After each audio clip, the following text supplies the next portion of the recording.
Hello and welcome to MPL Presents Cricbuzz Live. I'm Gaurav Kapur. With me, Joy Bhattacharjya and Shaun Pollock. And of course, a very happy Joy because he's sitting on the MPL Super Couch. Applause where it's due. 164 was his guess. He got to 155. Not he, well, the MI got to 155 and got him on the couch.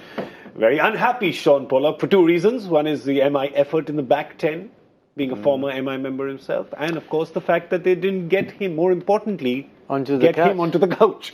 Come on. Come on! Yeah, it was a bit disappointing. 84 for one, and to not follow it up. It was some great bowling. I've got to say, Santner was seriously impressive for his 2 for 13 in his 4 overs. And the wicket almost just held up a bit. We did say, difficult surface when you first come in as a new batsman at the crease. Yeah. And while Rohit Sharma was there, they were looking like they could maybe double those first 10 overs, but once he got out, even the strengths and the hitting power of Pandya and Pollard didn't manage to do much damage. But first of all, of course, you're elated, so congratulations.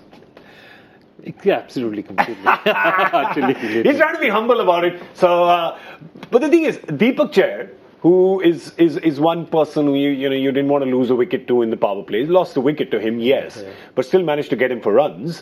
But I guess they didn't account for Santner because Santner was just fantastic. And at one point in time, bowling to Pollard in the 17th with 2 slips. No, absolutely. That was fantastic to watch. Great bowling. See, the other thing he did was he didn't give them those loose balls. He also let one rip early, put all sorts of doubts into the batsman's mind. And then he didn't see what happened both with Tahir and with Bravo is that they bowled 4 very good balls and they gave a couple of balls for these guys to get back into the game. Yeah. That guy just had them by the throat. 13 for 2. And remember that's an analysis where you've come in for bowling in the 10th over when the other team is just 1 wicket down. Yeah. It's not as if they're 4 wickets down and you're bowling, they can't hit you. I think the key thing too there, have a look at Santner, 15 deliveries were dots. And Harbhajan Singh 13, so 28 dot balls from the 2 spinners from the one end. And they were getting solid turn, like Santner was getting some. Yeah, and the key to it is, I mean, people might say, oh, he's getting turned, but everyone gets turned at times. But on a surface like that, when it's gripping, the key is that he doesn't have to throw it up. If he has to throw it up, then you can use his feet like Imran Tahir. You can use his feet and get down and hit him. He can just bowl it flat, and that's why Jadeja is so good on that surface as well. Straight out the hand, flat into there, and then it grips. I mean, someone, for example, like Suleiman Ben, you know how flat I think he would have been a massive handful on that kind of surface, because he's just tall, whack it into the wicket, and the ball just goes. Yeah.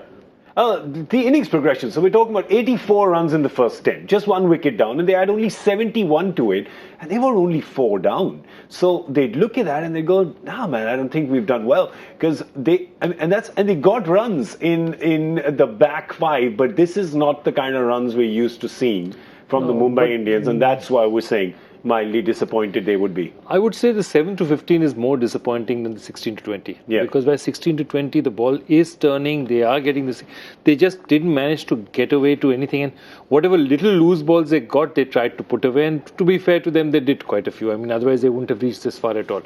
But at 7 to 15 is disappointing because remember, Rohit was still in full flow at that time. So you had that opportunity. And I think we talk about home ground advantage at the start of the show, and I think if you had to analyse CSK, what they do in those middle periods will probably be where they eventually win the game on most occasions.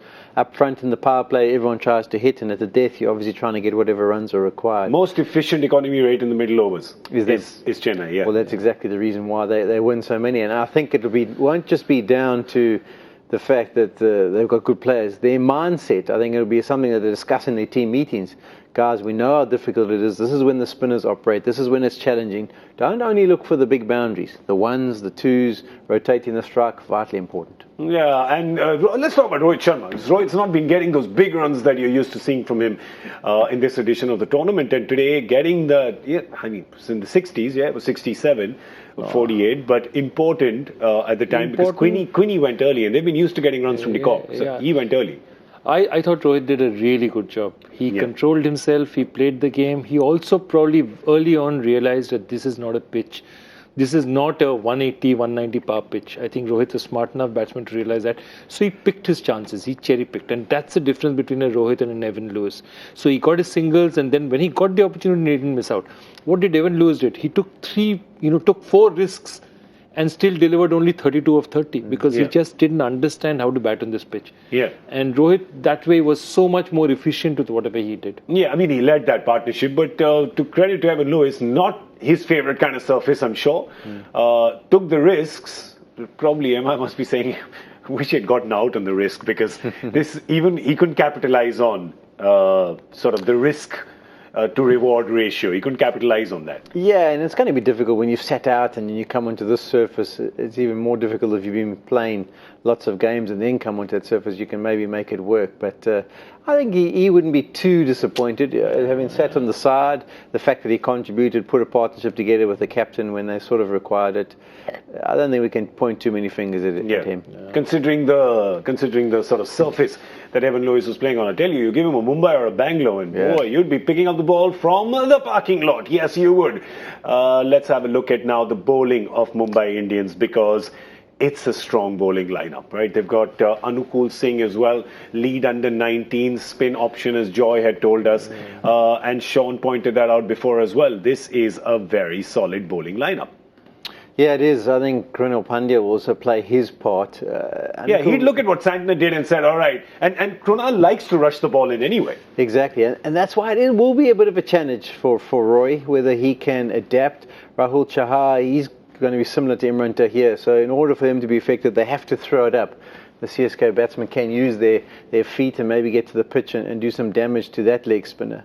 But I think Pandya will be key with his left arm. Yeah, he darts it in. He darts it in, and he'll have to be the experienced campaigner that'll have to hold things together. I'm just thinking about the number of left-handers. How many left-handers does Mumbai? Chennai, Let's see their batting lineup and reveal it. We've got Raina. So there you go. Just, it's only Raina. Is Dhruv Shori right or left? Because I've not seen Dhruv Shori.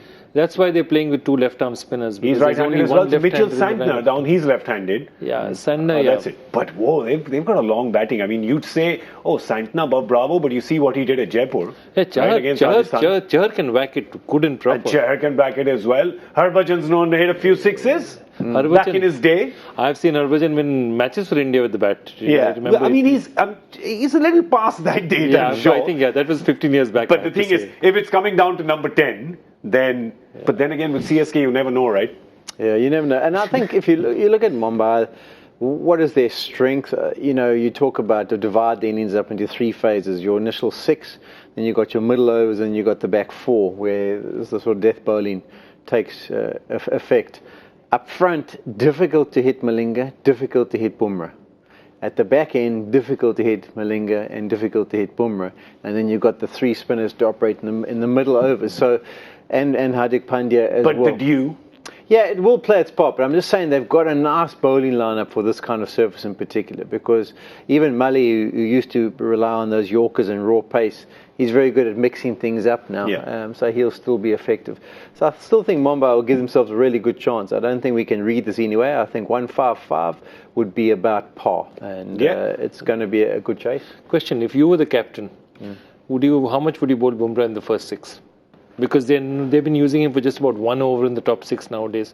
And I'm not sure I completely agree with that. Yeah, I wouldn't be unhappy using the left-arm spinner just for an over or 2, just to see if you can put some Vijay hasn't played. So Roy, you're talking about Anukul Roy? Yeah, the new guy or Krunal? No, that's not a bad shout actually. Yeah, because Vijay hasn't played and Shane Watson doesn't exactly destroy left-arm spin. Yeah, but I mean, Murali Vijay is, agreed, he's not played in the IPL, he's not played in the last month, but Murali Vijay against spin, you'd say, yeah, you do, but it doesn't matter who you are. If you haven't played, you walk and you think, well, let me just get to 10 here, or just get to 20 and get myself in and then try and play from there. Try a little harder to prove yourself. Your this thing for risk, your preponderance, your propensity for risk is much lower if you've just walked into a side. Exactly. You'll say, let me set my eye, and why am I going to take a risk?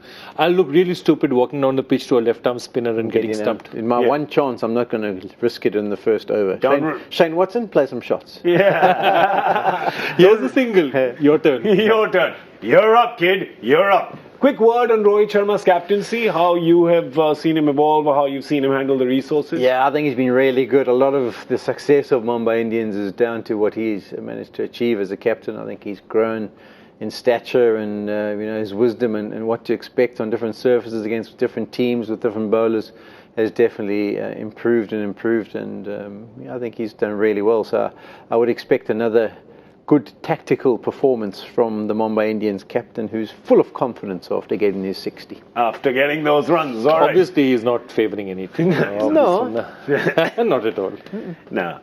We've, of course, Joy has already sat on it. Otherwise, I was going to ask you who you support and who would win and in which over. You've already got the Super Couch, so that's done. But I'm still going to ask you advantage of this. I know you're saying par, but slight bit of advantage to one side going into the second half of the game? I think slight bit of advantage to CSK just because of the dew.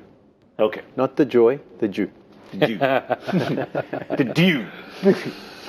He's not saying anything else, he's saying the dew. I'll go the other way. I like Anukul Roy, and not having Dhoni's calming influence there. Yeah. That's just... Anukul Roy, first game. He's going to produce. Big call. Backing the newcomer. Nice. I like it. Listen, we love underdogs. We love newcomers shining. And of course, this is, a tournament where newcomers like doing well. Okay, so that's the call from here. 156 is what the Chennai Super Kings need to get to consolidate their place on top of the table and basically qualify for sure. I think they're going to get a Q next to their game if they get to 18 today. So they'd be looking at doing that. And I think a win would probably be important for these 11, saying, hey, listen, we love MS. MS is our leader. But we can do something without him as well. They played the one game this season without him and they lost that. So they'd be hoping. So it's a nice little contest within a contest. I'm sure they'd like to prove themselves. Well, we're going to come and try and prove ourselves again at the end of the 10th over on NPL Presents Cricbuzz Combox. That's all we have time for now. Thank you so much for watching.